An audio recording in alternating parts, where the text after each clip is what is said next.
네, 하나님께서 우리 시온 찬양대에 찬양 기쁘게 받으신 줄 믿습니다. 영광의 박수 올려드리겠습니다.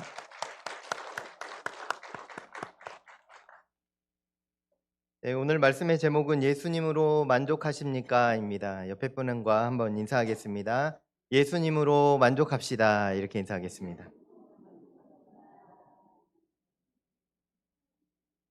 네, 정말 예수님으로 만족하시면 좋겠습니다. 어떤 것이 우리 안에 들어와서 만족하는 것보다 우리 예수님이 들어오셔서 정말 그 모든 마음이 정말 만족함으로 충만함으로 채워지는 우리 모든 성도님들 되시길 소망합니다. 여러분 예수님으로 만족하십니까? 예수님이 계셔서 다른 뭐가 없어도 만족하면서 살고 계십니까? 우리는 예수님 때문에 생명을 얻었고 구원을 받아서 하나님의 백성으로 살아가고 있는 그리스도인들입니다. 그렇게 우리 중심에는 늘 예수님이 계셔야 하고 하나님의 말씀이 살아 움직여야 합니다. 우리의 상황이 어떠하다 할지라도 예수님 때문에 예수님이 계시니 만족하며 기뻐할 수 있어야 합니다. 그런데 우리의 인생을 돌아보면 불평과 원망과 시기와 질투와 분노와 고집으로 가득해서 어느 누가 툭 건드리기만 하면 화를 내기도 하고 분노하는 연약한 인생을 오늘도 우리는 살아가고 있음을 고백할 수밖에 없습니다. 이 세상을 바라보면 늘 어둡고 아파하는 힘들고 어려워하는 사람들의 이야기만 가득 차 있는 것 같습니다. 그러나 우리는 이 어두운 세상도 이처럼 사랑하셔서 독생자를 이 땅 가운데 보내주신 그 하나님의 사랑을 기억하며 또한 예수님을 우리의 생명보다 귀하게 여기며 살아갈 수 있어야 합니다. 우리에게는 소망이 있습니다. 우리 하나님이 함께 하시기 때문이고 이 세상을 지금도 고치시며 새롭게 해 가시는 우리 하나님이 계시기 때문입니다.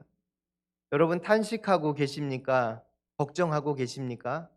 우리의 탄식과 걱정이 세상을 새롭게 할 수 없음을 기억하시고 하나님 앞에 더욱더 엎드리는 저와 여러분 되기를 소망합니다. 우리는 지금 사순절 기간을 보내고 있습니다.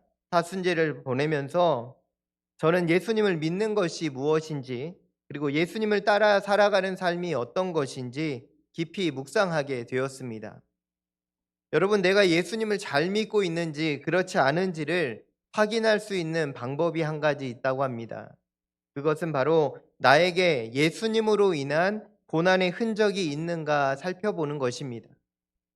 예수를 믿는 것으로 인해서 겪었던 어려움이나 고난, 그리고 그것 때문에 당했던 시험과 고통이 우리에게 있다면 그 자리는 바로 은혜의 자리요, 믿음의 자리인 것을 기억하시기 바랍니다. 사순절 기간을 보내며 우리가 예수님을 묵상하면서 우리가 예수님의 그 고난에 참여할 수 있는 길이 무엇인가 생각해 보았는데요.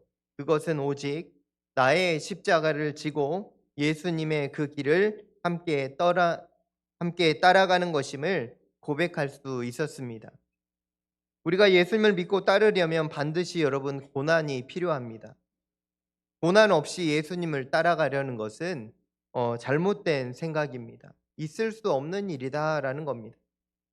그 사실을 기억하고 그 믿음의 자리에서 함께 일어나 예수님과 함께 걸어가는 귀한 믿음의 걸음 되시기를 소망합니다. 저는 오늘 설교의 제목을 예수님으로 만족하십니까? 라고 정해보았습니다. 이 질문은 제가 여러분께 드리는 질문이 아니라 이것은 설교를 준비하면서 저에게 던졌던 질문입니다. 나는 지금 예수님으로 만족하며 살아가고 있는가 질문해 보았을 때 저는 하나님께 이런 회개의 기도를 드렸습니다. 하나님, 하나님을 사랑한다고 말하면서 나 자신을 더 사랑했음을 회개합니다. 하나님, 예수님밖에 없다고 고백하면서 예수님 외에 많은 것을 붙들며 살았음을 회개합니다.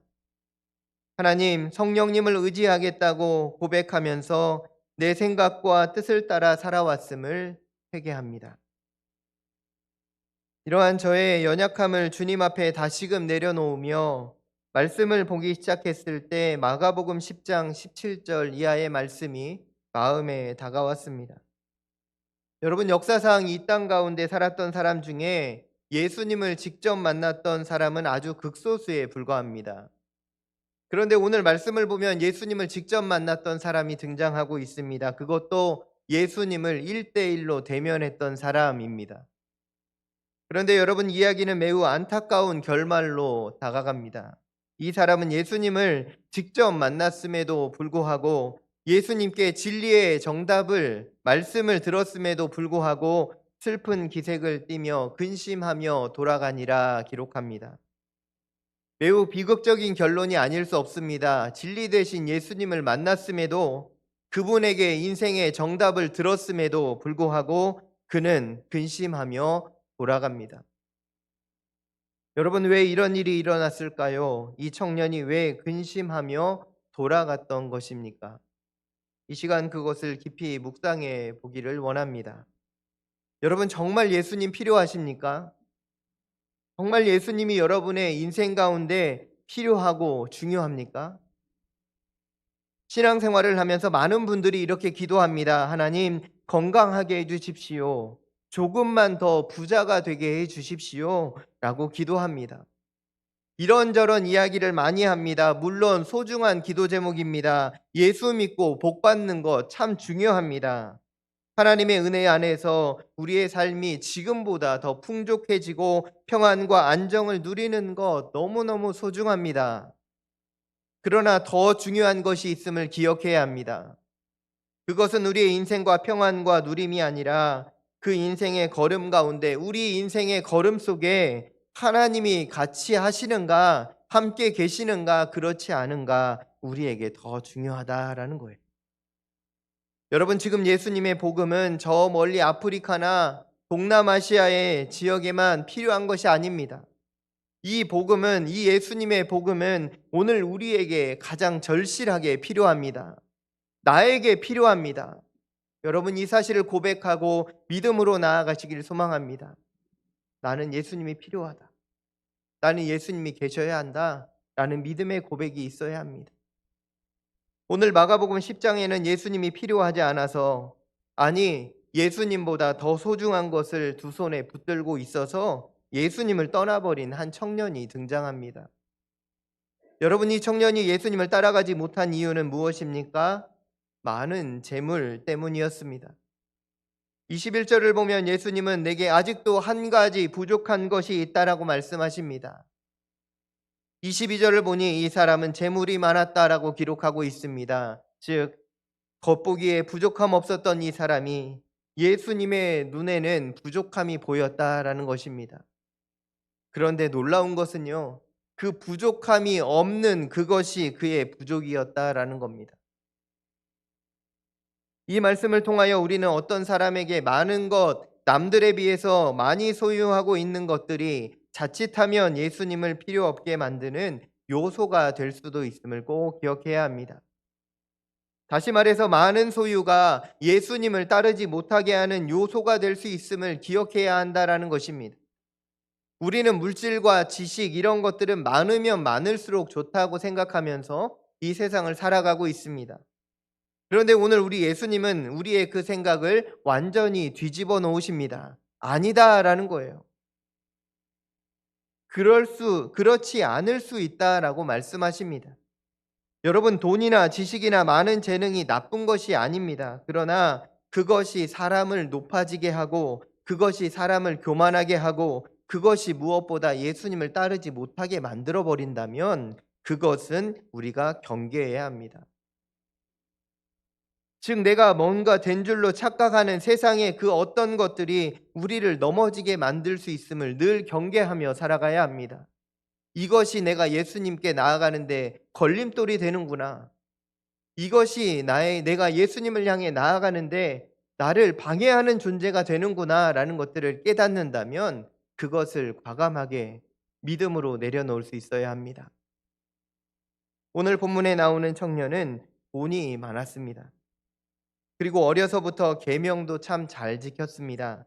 오늘날로 말하면 정말 완벽한 사람입니다. 이 청년은 교회 생활 잘하는 돈 많은 청년이었습니다. 여러분, 이런 청년 만나면 어떤 생각이 드십니까?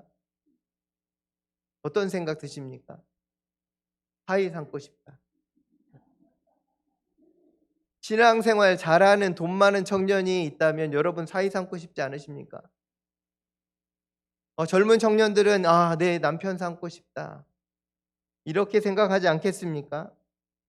모범적인 사람이며 누가 봐도 좋아 보이는 그런 롤모델 같은 사람, 아마도 이 청년은 그런 사람이었을 것입니다. 이 청년 자신도 아마 그렇게 생각했을 거예요. 나 정도면 괜찮지.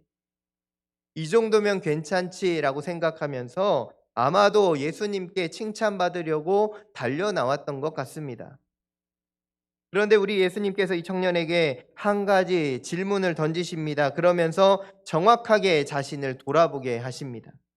너는 그것을 버리고 나를 따를 수 있겠느냐라는 것. 너 그 재물 버리고 나 쫓을 수 있겠느냐라고 말씀하셨습니다. 그러자 이 사람은 머뭇거리며 예수를 떠나게 되었다라고 성경은 기록합니다. 우리도 하나님보다 더 소중하게 여기는 어떤 것이 있다면 예수님의 이 질문 앞에서 우리도 머뭇거릴지 모릅니다. 아니, 예수님을 떠나버릴 수도 있습니다. 예수님 왜 이것을 건드십니까? 이거는 내 생명과 같은 건데 하나님 왜 이것을 건드리십니까? 또 어떤 분들은 이렇게 생각하실 겁니다. 지금 아마 마음속에 이런 생각하실 거예요. 저는 그런 거 없습니다. 그러나 여러분, 누구나에게 다 있는 것이 바로 이것입니다. 오늘 말씀 속에 청년은 예수님이 궁금해서 다가온 것이 아니라 지금까지의 자신의 믿음의 삶을 증명해내기 위해서, 예수님께 칭찬받기 위해서 나아왔던 것을 우리는 성경을 통해서 추측해 볼 수 있습니다. 즉 공로의식으로 가득 똘똘 뭉쳐있는 이 청년의 모습을 보게 됩니다. 여러분, 우리는 어떻습니까? 우리의 마음에 이런 마음은 없습니까? 주님, 제가 몇십 년 동안 주님 앞에 충성했습니다. 지금은 예전보다는 못하지만 옛날에 충성한 거 기억해 주셔야 됩니다. 제가 몇십 년 동안 교회에서 봉사했습니다. 하나님 앞에 헌금도 드렸습니다. 제가 몇십 년 동안 신앙을 굳게 지키며 살아왔습니다. 주님, 이제 저에게 상을 좀 주셔야 하지 않습니까? 인정받기를 원하는 마음이 우리 누구에게나 있다라는 것입니다.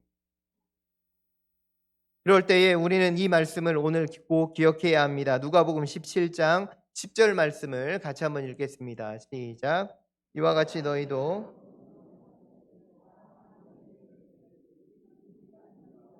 우리가 해야 할 일을 한 것뿐이라 할지니라. 아멘.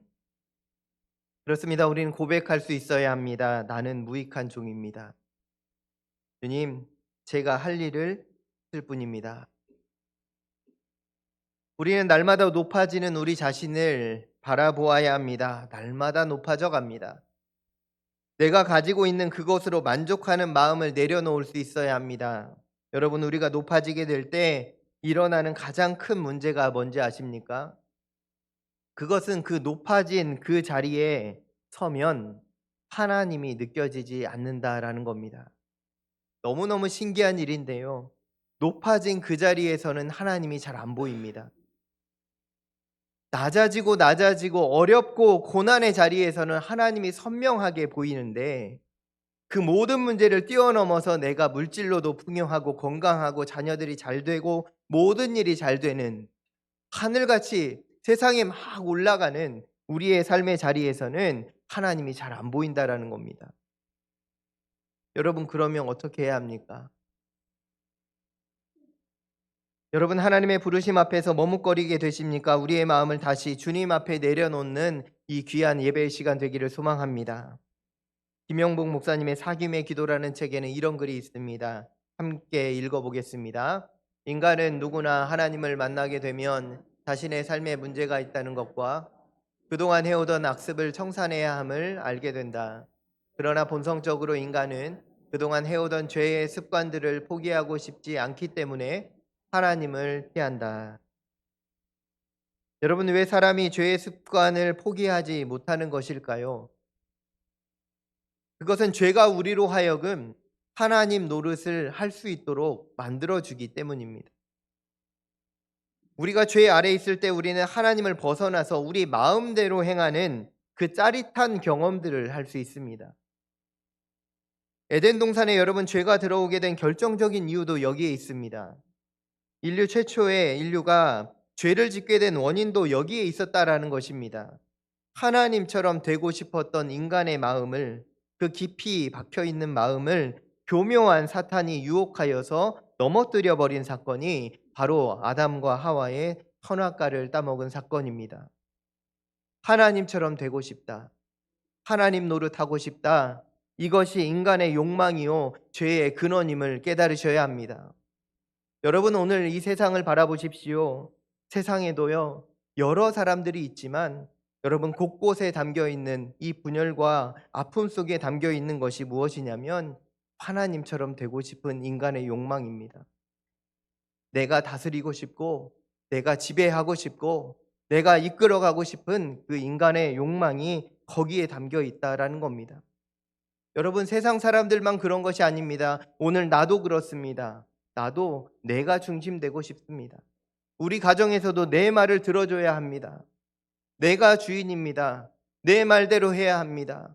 교회에서도 그렇습니다. 내가 말해서 내 말을 따르는 자들이 많아지기를 원합니다.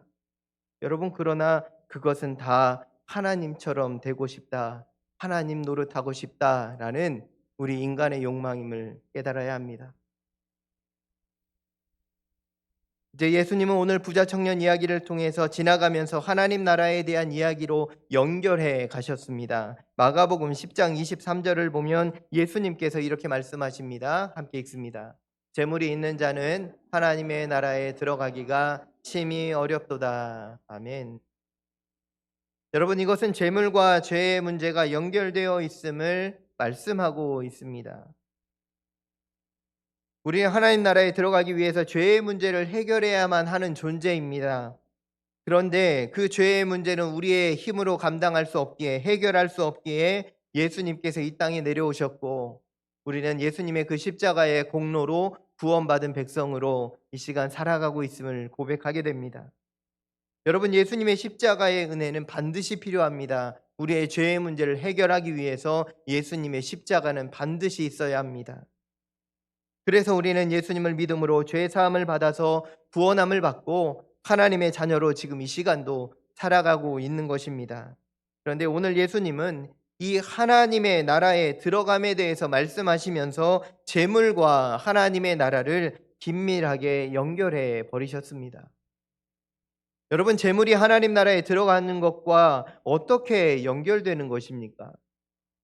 실제로 성경을 보면 죄와 재물이 연결되어 있는 것을 자주 보게 됩니다. 가룟 유다가 예수님을 팔 때에도 은 30에 예수님을 넘겨버리고 zak개오가 예수님을 말씀을 듣고 회개하였을 때에는 그는 자신의 재물을 다 팔아서 이웃들에게 나누어 주겠다라고 선포합니다. 여러분 놀라운 일이 아닙니까? 또 마태복음 6장을 보면 예수님께서는 하나님과 재물을 겸하여 섬길 수 없느니라 말씀하고 계십니다. 그렇다면 이 재물이 하나님 나라를 향하여 나아가는 우리에게 어떤 의미가 있는가 그것이 중요합니다. 오늘 말씀에 등장한 부자 청년에게 있어서 이 재물은 예수님을 따르지 못하게 하는 어떤 중요한 요인이 되고 있음을 우리는 발견합니다. 그 재물이 예수님을 따르지 못하게 하는 결정적인 이유가 되고 있습니다. 그러면 여러분 한 가지 질문하겠습니다. 잘 들으셔야 합니다. 여러분 재물이 죄입니까? 그러면 죄가 재물입니까? 아닙니다. 여러분 오해하시면 안 됩니다. 그러나 중요한 것이 여기에 담겨 있습니다. 그 재물이 우리의 마음을 사로잡아서 예수님께 우리가 나아가지 못하게 만들어 버린다면 그것은 우리를 죄 가운데 거하게 만드는 유혹의 도구라 할 수 있습니다. 재물 그 자체가 죄는 아니지만 우리를 죄의 길로 인도하는 통로요, 도구가 될 수 있음을 우리는 늘 기억해야 합니다. 이제 예수님의 제자들에게 잠시 우리의 시선을 돌려보겠습니다. 마가복음 10장 35절에서 37절 말씀을 같이 한번 읽어보겠습니다. 세베대의 아들 야고보와 요한이 주께 나와 여짜오되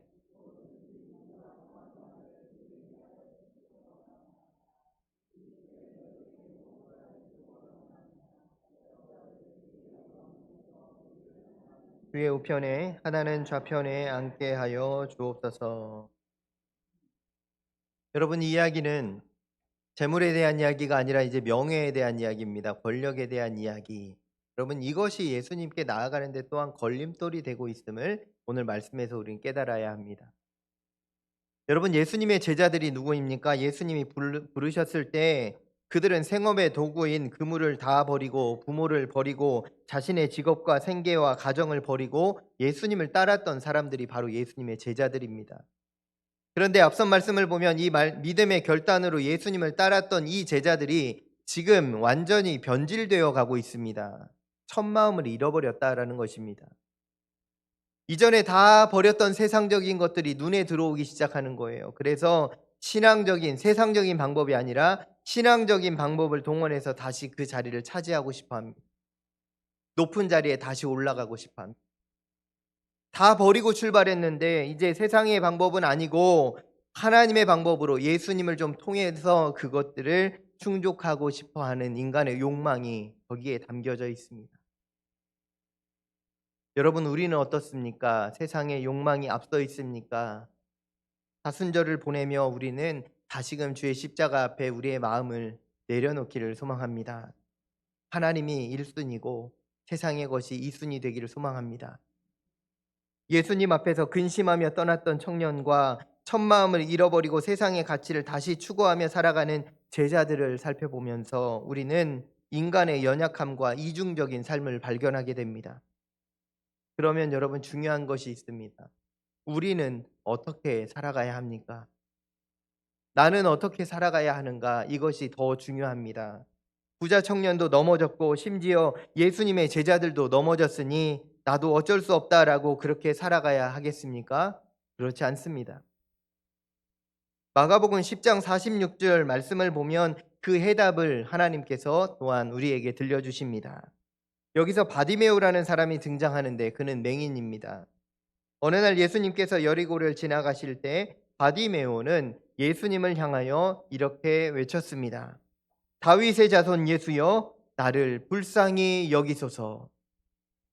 다윗의 자손 예수여, 나를 불쌍히 여기소서 외칩니다.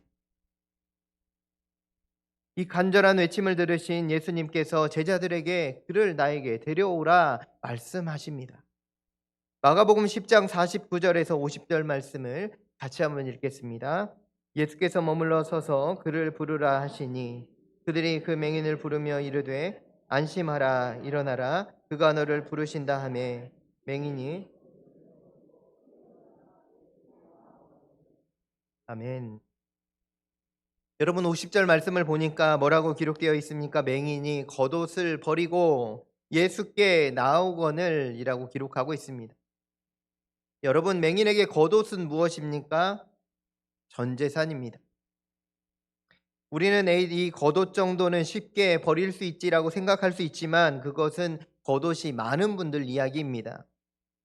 겉옷이 한 벌밖에 없는데 그것을 버릴 수 있습니까? 추운 날씨에 자신의 생명을 지켜줄 단 한 벌의 그 겉옷을 쉽게 내어 버릴 수 있습니까? 그럴 수 없습니다.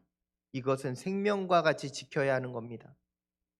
그런데 바디메오는 예수님을 발견하고 예수님이 오셨다는 소식을 듣고 그 겉옷을 버려두고 예수님께 달려가는 그 믿음의 걸음을 내딛습니다. 그리고 더 중요한 사실이 이어지는 말씀에 기록되어 있는데요. 52절 말씀 같이 한번 읽어보겠습니다. 예수께서 이르시되 가라 내 믿음이 너를 구원하였느니라 하시니 그가 곧 보게 되어 예수를 길에서 따르니라. 아멘. 네, 잠깐 띄워주십시오. 네, 이 말씀에서 여러분 어떤 말씀에 마음이 와닿으십니까? 내 믿음이 너를 구원하였느니라. 곧 보게 되어. 여러분, 그런데요. 여기서 중요한 것은 치유와 회복을 넘어 그가 예수를 따르니라. 예수를 따르는 제자가 되었다라는 것입니다. 구원받은 것 중요합니다. 보게 된 것 중요합니다. 그러나 여러분, 예수를 따르는 것이 중요합니다. 우리도 그렇지 않습니까? 우리도 구원받은 백성입니다. 구원을 받았습니다. 보게 되었습니다. 하나님의 은혜를 경험하게 되었습니다. 그런데 우리가 남아있는 걸음이 있다라는 거예요. 예수를 길에서 따르니라. 여러분, 우리가 남아있는 하나님 앞에서 해야 하는 마지막 걸음이 있습니다. 예수를 따라가는 자 되기를 예수님의 이름으로 축원합니다. 구원받은 감격, 하나님의 은혜를 바라보는 보게 되는 놀라운 은혜, 그거 우리가 다 가지고 있습니다. 그런데 예수를 길에서 따르니라. 이 말씀은 우리가 끝까지 붙들고 싸우며 살아가야 하는 믿음의 삶의 여정임을 기억하셔야 합니다. 바디메오는 자신이 붙들고 있던 생명과도 같은 그 겉옷이 자신을 구원할 수 없음을 깨달았던 사람입니다. 그는 사람들이 무시하고 손가락질 하더라도 더 이상 내려갈 곳이 없었던 사람입니다. 왜냐하면 그 인생의 가장 낮은 곳에 있었기 때문입니다. 결국 그는 예수님을 소리쳐 불렀고 예수님을 따르는 제자가 되었습니다. 성도 여러분, 우리의 삶에 연약한 자리가 있습니까? 예수 이름을 불러야 합니다. 예수님, 나를 도와주십시오. 나를 살려주십시오. 기도해야 합니다. 부르짖어야 합니다. 다시 기도의 자리를 회복해야 합니다. 하나님만이 나의 도움이시며 나의 문제를 해결하실 분임을 믿음으로 고백하며 기도하며 나아가는 저와 여러분 되기를 소원합니다. 여러분, 세상에 그 어떤 것이 예수님을 향하여 나아가는데 방해가 되고 있다면 여러분, 그것을 과감하게 내어던지는 놀라운 믿음의 결단이 있기를 소망합니다. 혹시 지금 내가 너무 높아져 있지는 않습니까? 하나님을 간절하게 그리고 절실하게 찾았던 적이 언제인지 기억하십니까? 여러분, 오늘 사순절 둘째 주일을 보내며 이 시간 우리가 붙들고 있는 세상의 모든 것들을 다시 주님의 십자가 앞에 내려놓을 수 있는 은혜가 임하기를 소망합니다. 예수님의 말씀을 듣고 근심하며 돌아갔던 청년이 아니라 바디메오처럼 자신의 모든 것을 걸고 예수의 이름을 크게 부르며 달려나오는 우리가 되기를 소망합니다. 사랑하는 성도 여러분, 예수님으로 만족하십니까? 오늘부터 예수님으로 만족하고 예수님으로 기뻐하며 예수님으로 승리하는 믿음의 걸음이 다시 시작되기를 소망합니다. 예수님께 나아가는데 방해가 되는 재물이 있거나 건강이 있거나 여러 가지 삶에 높아져 버린 삶의 자리가 있다면 이 시간 주님 앞에 다 내려놓고 세상을 향하여 나아가시길 소망합니다. 예수님이 1순위고 그 다음이 2순위입니다. 그 믿음을 가지고 세상을 향하여 나아갈 때 오늘 우리의 삶을 지키시고 인도하시는 성령께서 우리를 붙드시고 우리의 모든 걸음을 승리로 인도해 주실 줄로 믿습니다. 함께 기도하겠습니다. 하나님, 감사합니다. 예수님으로 만족하며 살아가겠습니다. 결단하는 모든 성도님들, 하나님께서 은혜로 붙들어 주시고 성령 충만함으로 인도하여 주옵소서. 하나님 아버지, 부자 청년이 돌아섰던 것과 제자들이 예수님 앞에서 높아지려 했던 마음이 오늘 우리의 마음임을 고백하며 회개하오니 주님 용서하여 주시고 다시금 믿음의 자리에서 하나님을 주님으로 고백하며 1순위로 하나님을 의지하며 예수님으로 만족하며 살아가는 우리의 인생길 될 수 있도록 주님 역사하여 주옵소서. 이 모든 말씀 예수님의 이름으로 간절히 기도하옵나이다. 아멘.